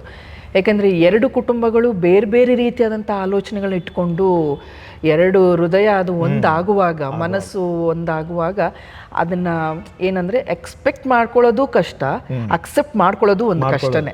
ಎಕ್ಸ್ಪೆಕ್ಟೇಷನ್ಸ್ ಬಹಳ ಇರುತ್ತೆ, ಅಕ್ಸೆಪ್ಟ್ ಮಾಡ್ಕೊಳ್ಳೋದು ಬಹಳ ಕಷ್ಟ. ಯಾಕೆಂದ್ರೆ ನಮ್ಮ ಆಸೆ ಈಡೇರ್ಲಿಲ್ವಲ್ಲ ಅನ್ನುವಂಥ ಒಂದು ನೋವು ಇರುತ್ತೆ. ಸೊ ಹಾಗಾಗಿ ಈಗಿನ ಒಂದು ಪರಿಸ್ಥಿತಿಯನ್ನು ನಾವು ನೋಡುವಾಗ ಅಣ್ಣ ಏನಾಗತ್ತಂದ್ರೆ ಈ ಸಮಾಜದಲ್ಲಿ ಯವನಸ್ಥ ಮಕ್ಕಳು ತಮ್ಮ ಜೀವಿತಗಳನ್ನು ಕಳ್ಕೊಳ್ತಾ ಇದ್ದಾರೆ. ಸ್ಯಾಕ್ರಿಫೈಸ್ ಅನ್ನೋದಿಲ್ಲ, ಶೇರಿಂಗ್ ಅನ್ನುವಂಥದ್ದು. ಈಗ ಶೇರಿಂಗ್ ಅಂತಂದ್ರೆ ನೀವು ಹೇಳಿದ್ರಿ, ಸ್ಯಾಕ್ರಿಫೈಸ್ ಅಲ್ಲೇ ಶೇರಿಂಗ್ ಬರುತ್ತಾ? ಶೇರಿಂಗ್ ಅಂತಂದ್ರೆ ಅದು ಎರಡನೇ ಹೆಜ್ಜೆ. ಅದು ಸ್ಯಾಕ್ರಿಫೈಸ್ ಮಾಡಲಿಕ್ಕೆ ನಾವು ಯಾವಾಗ ಸಿದ್ಧರಾಗ್ತೇವೋ ಆವಾಗ ಗಾಡ್ ವಿಲ್ ಟೀಚ್ ಅಸ್ ಹೇಗೆ ನಾವು ಹಂಚ್ಕೊಳ್ಬೇಕು ಅನ್ನೋದನ್ನ ಅದನ್ನು ನಮಗೆ ಕಲಿಸ್ತಾನೆ. ಸೊ ಹಂಚ್ಕೊಳ್ಳೋದು ಶೇರಿಂಗ್ ಅಂತ ನಾವು ಹೇಳುವಾಗ ನೋಡಿ, ದಾಂಪತ್ಯ ಜೀವಿತ ಏನು ಅಂಥೇಳಿ ನಾವು ಕೇಳುವಾಗ ಇಟ್ ಈಸ್ ಅ ಪಾರ್ಟ್ನರ್ಶಿಪ್. ಹೌದು. Okay, it is not a dictatorship. ಒಬ್ಬನೇ ಅಲ್ವೇ, ಕೆಲವು ಸಮಾಜದಲ್ಲಿ ಪುರುಷ ಪ್ರಧಾನ ಸಮಾಜಗಳಲ್ಲಿ ಅವನೇ ಅಲ್ವೇ ಮೀಸೆ ಬಿಟ್ಕೊಂಡು ಎಕ್ಸ್ ಸರ್ವಿಸ್ ಮ್ಯಾನ್ ನಂಗೆ ಇರ್ತಾನೆ. ಅವನು ಹೇಳಿದ್ದೆ ಎಲ್ಲ ಕೇಳಬೇಕು ಜನ, ಉಳಿದವರೆಲ್ಲ ಸ್ಲೇವ್ಸು, ಇವನೊಬ್ಬನು ಮಾಸ್ಟರ್. ಆ ರೀತಿಯಲ್ಲಿ ಅಲ್ಲ ದಾಂಪತ್ಯ ಜೀವಿತ ಇರೋದು. ದೇವರು ಆ ರೀತಿಯಲ್ಲಿ ನೇಮಿಸಿಲ್ಲ ಅದನ್ನ. He has made it as a partnership. Partnership ಅಂತ ಹೇಳುವಾಗ ಅದರಲ್ಲಿ ಇಬ್ರು ಪಾರ್ಟ್ನರ್ಸ್ ಇದ್ದು ಕೊಡುಗೆ ಇರ್ತದೆ ಅದರಲ್ಲಿ, ಅಲ್ವೇ? ಒಬ್ರದಲ್ಲ ಇಬ್ರು ಮಾಡಬೇಕು, ಅಲ್ವೇ? ಈಗ ನಾವು ಬಿಸ್ನೆಸ್ ಅಲ್ಲಿ ಸಹಿತ ನಾವು ನೋಡುವಾಗ ಒಬ್ರು ಏನು ಕಾಂಟ್ರಿಬ್ಯೂಟಿಂಗ್ ಪಾರ್ಟ್ನರ್, ಇನ್ನೊಬ್ರು ವರ್ಕಿಂಗ್ ಪಾರ್ಟ್ನರ್, ಹಿಂಗೆ ಅವರು ಅಂಡರ್ಸ್ಟ್ಯಾಂಡಿಂಗ್ ಮಾಡಿಕೊಂಡು ತಮ್ಮ ರೋಲ್ಸ್ ಏನಿದೆ ಅದನ್ನ ಅವರು ಹೆಲ್ದಿಯಾಗಿ ಮಾಡ್ತಾ ಇರ್ತಾರೆ. That will be a good business. ಅದೇ ರೀತಿ ದಾಂಪತ್ಯ ಜೀವಿತ ಬಿಸ್ನೆಸ್ ಅಂತ ನಾನು ಹೇಳ್ತಾ ಇಲ್ಲ, ಪಾರ್ಟ್ನರ್ಸ್ ಹೇಗಿರಬೇಕು. ಸೊ ದಾಂಪತ್ಯ ಜೀವಿತ ಪಾರ್ಟ್ನರ್ಶಿಪ್ ಅಂತ ಹೇಳಿ ನಾವು ಹೇಳುವಾಗ we are sharing our responsibilities. Okay, ಅದು ಏನೇ ಆಗಿರ್ಬೋದು, ನೋವಾಗಿರ್ಬೋದು, ಸಂತೋಷ ಆಗಿರ್ಬೋದು, ಏನೇ ಈಗ ಇನ್ನೊಂದು ನಾವು ಮದುವೆ ಆಗುವಾಗ ಕ್ರೈಸ್ತರಲ್ಲಿ ಒಂದು ಓತ್ ಕೊಡ್ತೀವಿ ಅಲ್ವಾ, ಮಾಡ್ತೀವಿ ನಾವು, ಹೇಳ್ತೀವಿ ಕಷ್ಟದಲ್ಲಿಯೂ ಸುಖದಲ್ಲಿಯೂ ನಾನು ನಿನ್ನ ಜೊತೆಗೆ ಇರ್ತೀನಿ ಅಂತ ಹೇಳಿ. ಸೊ ನನಗೆ ಒಂದು ಈಗ ಮೊನ್ನೆ ನಡೆದಂಥ ಒಂದು ವಿಚಾರ ಏನು ಅಂತಂದರೆ, ಒಂದು ಚಿಕ್ಕ ಹುಡುಗಿ ನನ್ನನ್ನು ಕೇಳಿದ್ದು. ನಾನು ಹೇಳಿದ್ದು, ನಾನು ನಮ್ಮ ಯಜಮಾನ್ರನ್ನ ನಾವು ನೋಡ್ಕೊತಾ ಇದ್ದೀವಲ್ವಾ, ಸೊ ನನ್ನನ್ನು ನೋಡ್ಕೊಳ್ಳೋರು ಯಾರು ಅಂತ ಕೇಳಿದಾಗ ಚಿಕ್ಕ ಹುಡುಗಿ ಹೇಳಿದ್ದು, ನೀವು ಮದುವೆನಲ್ಲಿ ಏನಂತ ಮಾತು ಕೊಡ್ತೀರಿ, ಕಷ್ಟದಲ್ಲಿಯೂ ಸುಖದಲ್ಲಿಯೂ ಇದು ಮಾಡ್ತೀರ. ಇವಾಗ ಈ ಮಾತನ್ನ ಇಟ್ಕೊಂಡು ಅನೇಕ ಕುಟುಂಬಗಳಲ್ಲಿ ಮದುವೆ ಒಂದು ಪ್ರಾರಂಭದಿಂದನೇ ತುಂಬ ಒಂದು ಹಿಂಸೆಯ ಒಂದು ಪರಿಸ್ಥಿತಿಗಳನ್ನು ನೋಡ್ತಾ ಇದ್ದಾರೆ. ಇದಕ್ಕೇನು ಹೇಳ್ತೀರಿ? ಓಕೆ, ಸೊ ಈ ಮಾತು ಕೊಡೋದು ಏನಿದೆಯಲ್ಲ, ಇದು ಕ್ರೈಸ್ತ ಮದುವೆಗಳಲ್ಲಿ ಇದು ಬಹಳ ವಿಶಿಷ್ಟವಾಗಿ ಅದನ್ನು ಮಾಡ್ತಾರೆ. ಅನೇಕ ಸಾರಿ ರೂಢಿಯ ಪ್ರಕಾರ ಆಗೋಗ್ಬಿಡ್ತಾ ಇದೆ ಅದು. ಅದರ ನಿಜವಾದ ಅರ್ಥ ಯಾರಿಗೂ ಗೊತ್ತು ಇರಲ್ಲ, ಸುಮ್ಮನೆ ಏನೋ ಹೇಳಬೇಕು ಅಂತ ಹೇಳಿ. ಆಮೇಲೆ ಕೆಲವ್ರಿಗೆ ಗೊತ್ತಿಲ್ಲದವ್ರಿಗೆ ಅದರ ರಿಹರ್ಸಲ್ ಕೂಡ ಮಾಡಿಸ್ತಾರೆ ಮುಂಚೆ, ಅಲ್ವೇ? ರಿಹರ್ಸಲ್ ಮದುವೆ ಆದ್ಮೇಲೆ ಬೇಕು, ಆ್ಯಕ್ಚುಲಿ ರಿಹರ್ಸಲ್ ಆಗಬೇಕು ಅಲ್ವಾ? ನೋಡ್ರಪ್ಪ, ಈಗ ಹೇಳಿದಿರಿ ನೀವು, ಪಾಲಿಸ್ಕೊಂಡು ಹೋಗಬೇಕು ಅನ್ನೋ ಒಂದು ಪ್ರಜ್ಞೆ ಬರಬೇಕಾಗ್ತದೆ. ಈಗ ನೀವು ಕೇಳಿದ ಹಾಗೆ ಈ ಶೇರಿಂಗು ಮತ್ತು ಈ ಮಾತು ಕೊಡೋದು ಏನಿದೆಯಲ್ಲ, ಇದರಲ್ಲಿ ನನಗೆ ಪುರುಷನ ಒಂದು ಪಾತ್ರ ಏನು ಅನ್ನೋದು ನೆನಪಾಗ್ತಾ ಇದೆ. ದೇವರು ಪುರುಷನನ್ನ ದಾಂಪತ್ಯ ಜೀವಿತದಲ್ಲಿ ಒಬ್ಬ ನಾಯಕನನ್ನಾಗಿ ಇಟ್ಟಿದ್ದಾನೆ. ಹೌದು, ಅವನು ಯಜಮಾನ. ಅದಕ್ಕೆ ಇದರ ಅರ್ಥ ಏನಂತಂದ್ರೆ ಬಾಸ್ ಮಾಡ್ಲಿಕ್ಕಲ್ಲ, ನಾನು ಲೀಡರ್, ನಾನೇನು ಹೇಳ್ತೇನೆ ಅದೇ ಆಗಬೇಕು ಅಂತ ಹೇಳುವಂಥ ಬಾಸಿಂಗ್ ಲೀಡರ್ಶಿಪ್ ಅಲ್ಲ ಇದು. ಮತ್ತೆ ತಿರುಗಿ ನಾನು ಈಗ ನೆಕ್ಸ್ಟ್ ಹೇಳುವಂಥ ಪದ ಕೂಡ ಇದು ಲೋಕ ಆಕ್ಸೆಪ್ಟ್ ಮಾಡಲ್ಲ. ಎಂಥ ಲೀಡರ್ಶಿಪ್ ಅಂತಂದರೆ ಇದು ಸರ್ವೆಂಟ್ ಲೀಡರ್ಶಿಪ್, ಸೇವಾ ಮನೋಭಾವದ ಒಂದು ನಾಯಕತ್ವ. ಈಗ ಸರ್ವೆಂಟ್ ಅಂದಿದ ತಕ್ಷಣನೇ ಎಲ್ಲರಿಗೂ ಒಂಥರ ಕಿವಿ ಎದ್ದು ನಿಲ್ತದೆ. ಅದರಲ್ಲೂ ಪುರುಷರಿಗೆ ಕರೆಕ್ಟ್. ನಾನು ಯಾಕೆ ಸೇವೆ ಮಾಡಬೇಕು, ಅಥವಾ ನಾನು ಯಾಕೆ ಯಾರು ಮಾಡಬೇಕು, ಪುರುಷನ ಸೇವೆ ಯಾರು ಮಾಡಬೇಕು, ಹೆಂಡತಿನೇ ಮಾಡಬೇಕು, ಸ್ತ್ರೀನೇ ಮಾಡಬೇಕು, ನಾವು ಉತ್ತರ ಕೊಟ್ಬಿಡ್ತೇವೆ ಅಲ್ವೇ? ಅದು ತಪ್ಪು. ಈಗ ನೀವು ಯಾವುದೇ ನಾಯಕರನ್ನ ನೀವು ನೋಡ್ರಿ, ನಮ್ಮ ದೇಶದಲ್ಲಿ ಕೂಡ ಎಷ್ಟೋ ನಾಯಕರು ರಾಜಕೀಯದಲ್ಲೂ ಕೂಡ ಮತ್ತು ಬೇರೆ ಬೇರೆ ಕ್ಷೇತ್ರಗಳಲ್ಲಿ ಆಗಿದ್ದಾರೆ. ಒಳ್ಳೊಳ್ಳೆ ನಾಯಕರು. ಅವ್ರ ಹೆಸರುಗಳನ್ನು, ಅವರ ಜೀವನ ಚರಿತ್ರೆಗಳನ್ನು ನಾವು ಕೇಳ್ತೇವೆ, ಓದ್ತೇವೆ, ನಮಗೆ ಮನಸ್ಸಿಗೆ ನೆಮ್ಮದಿ ಆಗ್ತದೆ ಅದರಿಂದ. ಯಾಕೆ ಅಂತಂದರೆ ಅವರು ಬಾಸಿಂಗ್ ಟೈಪ್ ಲೀಡರ್ಶಿಪ್ ಕೊಡಲಿಲ್ಲ ಅವರು, ಅಲ್ವೇ? ಅವರು ನಮ್ಮ ಹೆಸರು ಮುಂದೆ ಬರಬೇಕು, ನಾವು ಪ್ರಖ್ಯಾತರಾಗಬೇಕು ಅಂತ ಎಂದಿಗೂ ಕೂಡ ಮುಂದೆ ಬರಲಿಲ್ಲ. ಅವರು ತೆರೆ ಹಿಂದೆ ಇದ್ಕೊಂಡು ಅವರು ಯಾರಿಗೂ ಕಾಣದ ಹಾಗೆ ಜನರ ಸೇವೆಯನ್ನು ಮಾಡ್ತಾ ಇದ್ರು, ಇನ್ನೊಬ್ಬರ ಪಾದಗಳನ್ನು ತೊಳಿತಾ ಇದ್ರು, ಮತ್ತೆ ಯಾರಿಗೆ ಕೊರತೆ ಇದೆಯೋ ಆ ಕೊರತೆಗಳನ್ನು ನೀಗಿಸ್ತಾ ಇದ್ರು. ಅನೇಕ ಸಾರಿ ತಮ್ಮ ಪ್ರಯಾಸ, ತಮ್ಮ ಹಣವನ್ನು ಕೊಟ್ಟೆ ಅವ್ರು ಮಾಡ್ತಾ ಇದ್ರು. ಹೌದು. ಹೀಗಾಗಿ ಇದು ನೋಡಿ, ಎಲ್ಲಿಂದ ಆರಂಭ ಆಗಬೇಕು ಅಂತಂದ್ರೆ ಮನೆಯಿಂದನೇ. ಹೌದು. ಓಕೆ, ಇಂಥ ಮಾದರಿಗಳು ನಮಗೆ ಮನೆಯಲ್ಲಿ ನೋಡಲಿಕ್ಕೆ ಸಿಗಬೇಕು, ಮಕ್ಕಳು ಅದನ್ನು ನೋಡಬೇಕು, ದಂಪತಿಗಳು ಅದನ್ನು ನೋಡಬೇಕು. ಅಲ್ಲಿಂದ ಅದು ಹೊರಟು ಹೋಗಿ ಸಮಾಜದಲ್ಲಿಯೂ ಕೂಡ ಅದು ತಟ್ತದೆ. ಅದರ ಒಂದು ಪ್ರಭಾವ ಅನೇಕ ಜನರ ಮೇಲೆ ಅದಾಗ್ತದೆ. ಸೊ ಹೀಗಾಗಿ ನೋಡಿ, ಮನೆ ಅನ್ನೋದು ನಮ್ಮೆಲ್ಲರಿಗೂ ಗೊತ್ತಿದೆ, ಮನೆಯೇ ಮೊದಲ ಪಾಠಶಾಲೆ ಅಂತ ಹೇಳಿ, ಅಲ್ವೇ? ಆದರೆ ಮನೆ ಇವತ್ತು ಬಹಳ ಅಲಕ್ಷ್ಯ ಮಾಡಿ ಅಥವಾ ಬಹಳ ನೆಗ್ಲೆಕ್ಟೆಡ್ ಏರಿಯಾ ಆಗೋಗ್ಬಿಟ್ಟಿದೆ. ಖಂಡಿತ, ಅಲ್ವೇ? ಇವತ್ತು ಮನೆಯಲ್ಲಿರೋ ಆಕ್ಟಿವಿಟೀಸ್ಗಳ ಬಗ್ಗೆ ಮಾತಾಡ್ಲಿಕ್ಕೆ ಹೋಗಬೇಡಿ ಅಂತ ಹೇಳ್ತಾರೆ ಜನ. ಯಾಕಂದ್ರೆ ಗೊತ್ತಿದೆ ಅಂಥದ್ದೊಂದು ಏನು ನಡೀತಾ ಇದೆ ಮನೆಯಲ್ಲಿ ಅಂತ ಹೇಳಿ. ಅದಕ್ಕೆ ಜನ ಏನು ಮಾಡ್ತಾ ಇದ್ದಾರೆ, ಆದಷ್ಟು ಬೇಗ ಮನೆಯನ್ನು ಬಿಟ್ಟು ಆದಷ್ಟು ತಡವಾಗಿ ಮನೆಗೆ ಬರ್ತಾ ಇದ್ದಾರೆ. ಯಾಕಂದ್ರೆ ಮನೆಗೆ ಹೋದರೆ ಏನು ಸಮಾಧಾನ ಇಲ್ಲ ಅಂತ ಗೊತ್ತು ನನಗೆ. ಅದಕ್ಕೆ ಹೊರಗೆ ಸಮಾಧಾನ ಪಡೋಣ, ಹೊರಗೆ ಸಂತೋಷ ಪಡೋಣ ಅಂತೇಳಿ. ಎಷ್ಟು ದುರದೃಷ್ಟಕರವಾದಂಥ ಮನೆಯ ಸ್ಥಿತಿ ಇವತ್ತು ನಮ್ಮದಾಗಿ ಹೋಗ್ಬಿಟ್ಟಿದೆ. ಓಕೆ, ಸೊ ಮನೆಯಿಂದನೇ ಅದು ಪ್ರಾರಂಭ ಆಗಬೇಕು ಮಕ್ಕಳಿಗೆ. ಆವಾಗ ಅವರಿಗೆ ಒಂದು ಒಳ್ಳೆ ಆಲೋಚನೆ ಮಾಡಲಿಕ್ಕೆ ಒಂದು ಸಾಧ್ಯತೆ ಆಗುತ್ತೆ ಅಲ್ವಾ? ಈಗ ಈ ಏನು ಮೊದಲನೇ ವರ್ಷದ ಒಂದು ದಾಂಪತ್ಯ ಜೀವಿತ, ಅದ್ರ ಜೊತೆಗೆ ಈಗ ಮದುವೆ ಅಂದರೆ ಎಷ್ಟೋ ವರ್ಷಗಳಿಂದ ಆಗಿರುವಂತಹ ಒಂದು ಮದುವೆಯಲ್ಲಿರುವಂಥ ದಾಂಪತ್ಯ ಜೀವಿತದಲ್ಲಿರುವವರು ಈಗೇನು ಮಾಡಿದ್ದಾರೆ, ಈ ಒಂದು ಸೋಷಿಯಲ್ ಮೀಡಿಯಾ ಟ್ರ್ಯಾಪಲ್ಲಿ ಸಿಕ್ಕಾಕೊತಾ ಇದ್ದಾರೆ ಅಲ್ವಾ? ಹೌದು. ಚಂದವಾಗಿರೋ ಫೋಟೋಸ್ ಎಲ್ಲ ಹಾಕ್ತಾರೆ, ಗಂಡ ಹೆಂಡತಿ ಫೋಟೋಸು, ನಗಾಡ್ಕೊಂಡು ಮಾತಾಡ್ಕೊಂಡು ಎಲ್ಲ ಮಾಡ್ತಾರೆ. ಆದರೆ ಅದ್ರ ಹಿಂದಿನ ಆ ಫೋಟೋ ಹಿಂದೆ ಇರುವಂಥ ಏನು ನಿಜ ಚಿತ್ರ ಯಾರಿಗೂ ಗೊತ್ತಾಗ್ತಾ ಇಲ್ಲ. ಈಗ ನಿಜವಾಗ್ಲೂ ಅದನ್ನ ಅವರು ನೋಡ್ಬೇಕಾ, ಫಾಲೋ ಮಾಡಬೇಕಾ, ನನ್ನ ಗಂಡ ನನ್ನ ಹೆಂಡತಿ ಈ ರೀತಿ ಇರಬೇಕು ಅಂತ ಹೇಳಿ, ಅಥವಾ ಅದರಿಂದ ಹೇಗೆ ಅವರು ಹೊರಗೆ ಬರ್ಲಿಕ್ಕೆ ಸಾಧ್ಯತೆ ಇದೆ? ಅದೇ ನೀವು ಇದು ಹೇಳುವಾಗ ನನಗೆ ಇದು ಏನು ಕಪಲ್ ಗೋಲ್ಸ್ ಅಂತ ಹೇಳಿ ಏನು ಹೇಳ್ತಾರೆ ಅಲ್ವೇ? ಸೊ ಒಳ್ಳೆ ಸುಂದರವಾದ ದಂಪತಿಯ ಒಂದು ಚಿತ್ರ ಅಥವಾ ಸೆಲ್ಫಿ ಏನೋ ಇರ್ತದೆ. ಸೊ ಒಳ್ಳೆ ಒಂದು ಕ್ಯಾಪ್ಷನ್ ಕೊಟ್ಟಿರ್ತಾರೆ. ಸೊ ಅದನ್ನ ನೋಡಿದ ತಕ್ಷಣ ಅದನ್ನು ನೋಡುವಂಥ ಜನರಿಗೆ ಅಬ್ಬಾ ಎಂತ ಒಳ್ಳೆ ಕಪಲ್ ಇದು, ಎಷ್ಟು ಐಡಿಯಲ್ ಕಪಲ್ ಇದು ಅಂಥೇಳಿ ಒಮ್ಮೆಲೆ ಒಂದು ಉದ್ಗಾರ ಬರ್ತದೆ. ಅದೇ ಫೈನಲ್ ಅಲ್ವೇ? ಅದ್ರ ಬಗ್ಗೆ ಹೆಚ್ಚು ಅವ್ರು ಯೋಚನೆ ಮಾಡ್ಲಿಕ್ಕೆ ಹೋಗಲ್ಲ. ಆಮೇಲೆ ಒಂದು ವೇಳೆ ಕನ್ಕ್ಲೂಷನ್ ಏನು ಮಾಡ್ತಾರೆ ಅಂತಂದ್ರೆ, ನನ್ನ ದಾಂಪತ್ಯ ಜೀವಿತನೂ ಹೀಗೆ ಇರಬೇಕು, ನಾವು ಹೀಗೆ ಇರಬೇಕು ನೋಡು ಅಂಥೇಳಿ ಡಿಸೈಡ್ ಮಾಡ್ತಾರೆ, ಅಲ್ಲಿಗೆ ಬಿಡ್ತಾರೆ. ಅದಕ್ಕೆ ಒಬ್ಬರು ಅದಕ್ಕೆ ಏನು ಹೇಳಿದ್ದಾರೆ ಅಂದರೆ, ಅದು ಕಪಲ್ ಗೋಲ್ ಅಲ್ಲ, ಅದು ಕ್ಯಾಮ್ರಾ ಗೋಲ್ ಅಷ್ಟೇ. ಸೊ ಅದಕ್ಕೆ ಹೆಚ್ಚು ನೀವು ಒತ್ತು ಕೊಡ್ಲಿಕ್ಕೆ ಹೋಗಬೇಡಿ. ಯಾಕಂದ್ರೆ ನೀವು ಹೇಳಿದ ಹಾಗೆ ಆ ಒಂದು ಶಾಟಿನ ಹಿಂದೆ ಏನೇನಿದೆ ಯಾರಿಗೂ ಗೊತ್ತು. ಹೌದು ಅಲ್ವೇ? ಈಗ ಈ ಫೋಟೋಸ್ಗಳಿಂದಾಗಿ ಮನುಷ್ಯನ ಒಂದು ಮೋಸಗಾರಿಕೆ ಎಷ್ಟು ಹೆಚ್ಚಾಗಿ ಹೋಗ್ಬಿಟ್ಟಿದೆ ಅಂತಂದರೆ ಅಲ್ವೇ? ಕೇವಲ ಒಂದು ಫೋಟೋ ನೋಡಿ ಏನು ಡಿಸೈಡ್ ಮಾಡ್ಲಿಕ್ಕೆ ಬರಲ್ಲ. ಓ, ಅವ್ನು ನಗ್ತಾ ಇದ್ದಾನಲ್ಲ, ಓಕೆ ಪರವಾಗಿಲ್ಲ ಅಂತ ಇಲ್ಲ. ನಿಜ, ಈಗ ಎಲ್ಲೋ ಒಂದು ಕಡೆ ಈಗ ಒಂದು ಹುಡುಗನ ಹುಡುಕ್ಬೇಕು ಅಂತಂದ್ರೆ ಆ ಫೋಟೋದಲ್ಲಿ ನೋಡಿ ಹುಡುಗ ಎಷ್ಟು ಚಂದ ಇದ್ದಾನೆ, ಎಷ್ಟು ನಗಾಡ್ತಾ ಇದ್ದಾನೆ, ಎಲ್ಲರ ಜೊತೆಗೆ ಇದ್ದಾನೆ ಅಂತ ಹೇಳಿ ಕೂಡ ಅವ್ರು ಡಿಸೈಡ್ ಮಾಡಿರೋದಿದೆ. ಅದಕ್ಕೆ ಈ ಹುಡುಗ ಓಕೆ ನನಗೆ ಅಲ್ವಾ? ಹೌದೌದು. ಆಮೇಲೆ ಗೊತ್ತಾಗ್ತದೆ ಫೋಟೋದಲ್ಲಿ ಇದ್ದ ಹಾಗೆ ಇಲ್ಲ ಅಂತೇಳಿ. ಸೊ ಅದಕ್ಕೆ ಇವತ್ತು ಸೋಷಿಯಲ್ ಮೀಡಿಯಾ ಎಲ್ಲ ಇದು ಕೆಟ್ಟದ್ದಂತ ನಾನು ಹೇಳ್ತಾ ಇಲ್ಲ. ಅದರಲ್ಲಿ ಅದನ್ನು ಒಳ್ಳೆ ಉಪಯೋಗಗಳಿಗೆ ಅದನ್ನು ಹಾಕಲಿಕ್ಕೆ ಸಾಧ್ಯ ಉಂಟು. ಎಷ್ಟೋ ಜನ ಮಾಡ್ತಾ ಇದ್ದಾರೆ, ಇನ್ನೂ ಹೆಚ್ಚು ಆಗಲಿ ಅನ್ನೋದೇ ನಮ್ಮ ಬಯಕೆ. ಆದರೆ ಅದಕ್ಕಿಂತ ಹೆಚ್ಚು ಕೆಟ್ಟದಾದ ಕಾರಣಗಳಿಗಾಗಿ ಮತ್ತು ಉದ್ದೇಶಗಳಿಗಾಗಿ ಅದರ ಉಪಯೋಗ ಆಗ್ತಾ ಇದೆ. ಸೊ ಅದಕ್ಕೆ ನಾವು ಏನು ಮಾಡಬೇಕು, ಅದನ್ನು ಯಾರು ಹೆಚ್ಚು ಯೂಸ್ ಮಾಡ್ತಾ ಇದ್ದಾರೆ ಇವತ್ತು ಅಂತಂದರೆ ಪಾಲಕರಲ್ಲ, ಇವತ್ತು ಅವ್ರ ಮಕ್ಕಳು ಯೂಸ್ ಮಾಡ್ತಾ ಇದ್ದಾರೆ. ಯಾವ ಹಾದಿಯಲ್ಲಿ ಹೋಗ್ಲಿಕ್ಕೆ ಪಾಲಕರು ಅವರನ್ನು ನಡೆಸಲಿಕ್ಕೆ ಪ್ರಯತ್ನ ಮಾಡ್ತಾ ಇದ್ದಾರೋ ಆ ಹಾದಿಯಲ್ಲಿ ಹೋಗ್ತಾ ಇಲ್ಲ. ಅದ್ರ ಬದಲು ಈ ಇನ್ಸ್ಟಾಗ್ರಾಮು, ಫೇಸ್ಬುಕ್ ಇದರಿಂದ ಎಲ್ಲ ಆಗಿ ತಪ್ಪಾದ ಹಾದಿಗಳನ್ನು ಹಿಡ್ಕೊಂಡು ಹೋಗ್ತಾ ಇದ್ದಾರೆ. ಅದಕ್ಕೆ ಅದ್ರ ವಿಷಯದಲ್ಲಿ ಎಚ್ಚರಿಕೆ ವಹಿಸುವಂಥ ನೀವು ಕಾರ್ಯಕ್ರಮಗಳನ್ನೀಗ ಮಾಡ್ತಾ ಇದ್ದೀರಾ. ಇನ್ನೂ ಹೆಚ್ಚು ಇಂಥದ್ದಾಗಲೇಬೇಕು. ಓಕೆ, ಈಗ ಏನು ಪರ್ಫೆಕ್ಟ್ ಪಾರ್ಟ್ನರ್ ಹೆಂಗಿರಬೇಕು ಅಂತ ನೀವು ಹೇಳಿದ್ರಿ. ಆಮೇಲೆ ಅವರು ತೆಗೆದುಕೊಳ್ಳುವಂಥ ಡಿಸಿಷನ್ಸ್ ನೀವು ಹೇಳಿದ್ರಿ, ಶೇರಿಂಗು, ಕೇರಿಂಗ್ ಮತ್ತು ಸ್ಯಾಕ್ರಿಫೈಸ್ ಬಗ್ಗೆ ಎಲ್ಲ ಹೇಳಿದ್ರಿ. ಈಗ ಸುಮಾರು ಕುಟುಂಬಗಳಲ್ಲಿ ಕಮ್ಯುನಿಕೇಷನ್ನೇ ಇಲ್ಲದೆ ಹೋಗ್ಬಿಡುತ್ತಲ್ವ. ಕಮ್ಯುನಿಕೇಷನ್ನೇ ಇಲ್ಲ. ಗಂಡ ಎಲ್ಲೋ ಯಾವಾಗಲೂ ಕೆಲಸಕ್ಕೆ ಹೋಗ್ತಾನೆ ಬರ್ತಾನೆ, ಹೆಂಡತಿ ಯಾವಾಗಲೂ ಕೆಲಸಕ್ಕೆ ಹೋಗ್ತಾಳೆ ಬರ್ತಾಳೆ. ಅದು ಮೊದಲನೇ ವರ್ಷದ ಮದುವೆ ಅಂತ ನಾವೇನು ಹೇಳಲಿಕ್ಕೆ ಬೇಡ, ಯಾರೇ ಆಗಿರಲಿ ಅಲ್ವಾ.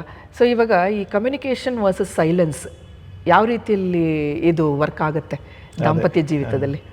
ಕಮ್ಯುನಿಕೇಷನ್ ಮತ್ತು ಸೈಲೆನ್ಸ್ ಎರಡು ಭಾಳ ಸುಂದರವಾದ ಪದಗಳು.